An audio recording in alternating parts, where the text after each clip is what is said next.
अस्सलाम वालेकुम रहमतुल्लाहि व बरकातहू। आप लोग डिस्कस कर रहे हैं केसेस को कि कैसा क्रिएटिनिन कम होता, कैसा क्रिएटिनिन बढ़ता, डायलिसिस क्यों करना पड़ता, डायलिसिस कब रोकना पड़ता। ये एक बारीक डिसीजन है जो एक एक्सपर्ट नेफ्रोलॉजिस्ट करता है आपके साथ, क्योंकि वर्ल्ड वाइड देखते हैं, डॉक्टर्स भी देखते हैं, अपन साइंटिफिक डिस्कशन भी कर रहे हैं कि कैसा क्रिएटिनिन कम होता है।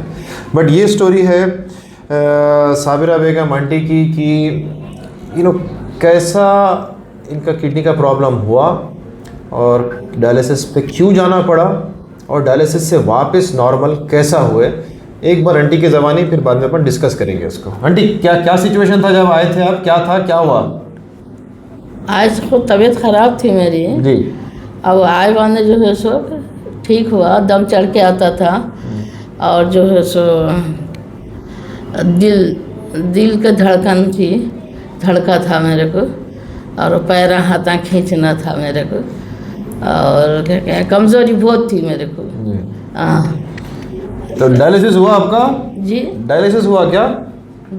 डायलिसिस हुआ था या गर्दन से जो करे थे सो? हुआ। छोटा वेंटिलेटर लगाए थे क्या?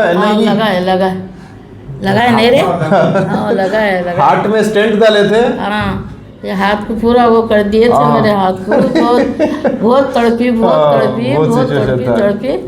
आखिर में बाद में इंजेक्शन दिए, जरा दवा कम हो गया, जरा आराम हुआ, नहीं तो बहुत तड़प रही थी, बहुत तकलीफ हो रही थी मेरे को। अल्हम्दुलिल्लाह अब तो ठीक है ना? अब तो ठीक है अल्हम्दुलिल्लाह अब ठीक है। तो ये सिचुएशन आंटी, क्योंकि वो कई चीज़ें बताए, कई चीज़ें नहीं बताए, कि भाई पूरा समझाएंगे इंशाल्लाह। अल्हम्दुलिल्लाह, मेरा नाम अब्दुल मुजीब है। हाँ भाई। मैं जो सो हमारे वालदा के लिए बहुत परेशान था, क्योंकि जो सो उनको दम चढ़ के आना और बेचैनी, और सोए तो बेचैनी, उठे तो बेचैनी थी। तो मैं जो सो एक डॉक्टर साहब के पास ले गया था, तो जो सो उन्हें सुकून नहीं मिलता बोल के बोले थे। लेकिन मैं जैसा डॉक्टर शोएब साहब का मालूम तो फौरी ले लेके आए। बाद में जो सो जैसा फौरी ट्रीटमेंट चालू कर रहे थे, जो दूसरे दिन से उनको राहत और सुकून मिल गया अल्हम्दुलिल्लाह। डायलिसिस जो परमानेंट डायलिसिस पेशेंट नहीं है बोल के बोले डॉक्टर साहब, बहुत सुकून मिला मेरे को। उस फौरी जो है उनको जो पानी निकाले बाद में जो सीने का, वहाँ से उनको बहुत आराम मिला।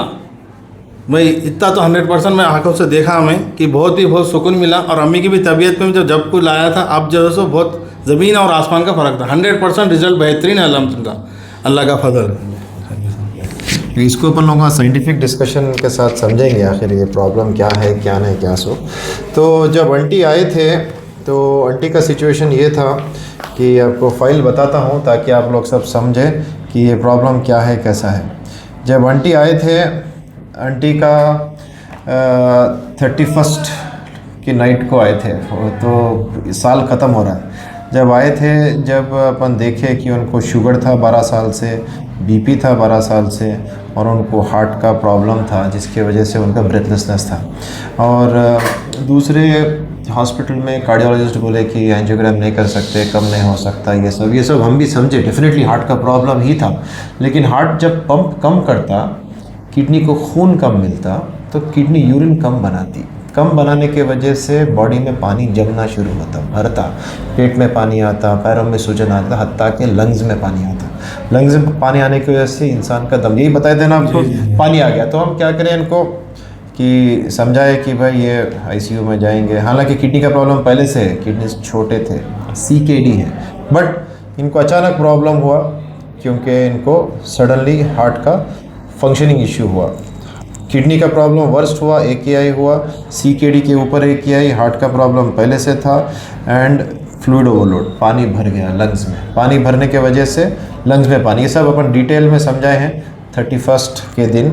और बोले कि भाई आपको एडमिट करेंगे, छोटा मिनी वेंटिलेटर NIV सपोर्ट बोल के रहता है वो लगाएंगे, उसके साथ साथ यूरिन कितना आ रहा देखेंगे, पानी निकालने के लिए इंजेक्शन लैसिक्स दिया है। कोई मैजिक ट्रीटमेंट नहीं होता है, अपन साइंटिफिक करते हैं, मेहनत करते हैं, नतीजा अल्लाह ताला देता है। शिफा देने वाली ज़ात अल्लाह की है, अपन लोग नहीं है कुछ भी। तो लैसिक्स दिए, एंड ये भी समझा दिए कि भाई ज़रूरत पड़ सकती है डायलिसिस की, लिखे हैं।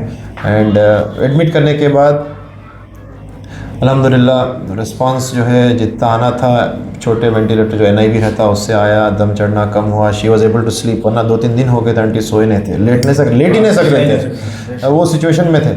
उसके बाद में यूरिन कम आ रहा था इंजेक्शंस देने के बावजूद। तो समझा है कि भाई ये डायलिसिस एक आर्टिफिशियल तरीका है पानी निकालने का। डायलिसिस एक गंदी चीज़ नहीं है, डायलिसिस से लाखों करोड़ों लोग ज़िंदा है दुनिया में।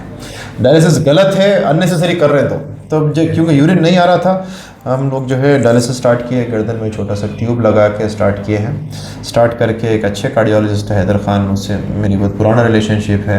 जो यूजुअली कार्डियोलॉजिस्ट डर जाते हैं, अरे भाई क्रिएटिनिन ज़्यादा है। दूसरे हॉस्पिटल में वही बताए कि भाई एंजियो नहीं कर सकते, किडनी का प्रॉब्लम, फिर संभाल के लेके आओ किडनी। लेकिन किडनी का प्रॉब्लम था ही नहीं, किडनी का प्रॉब्लम था हार्ट की वजह से।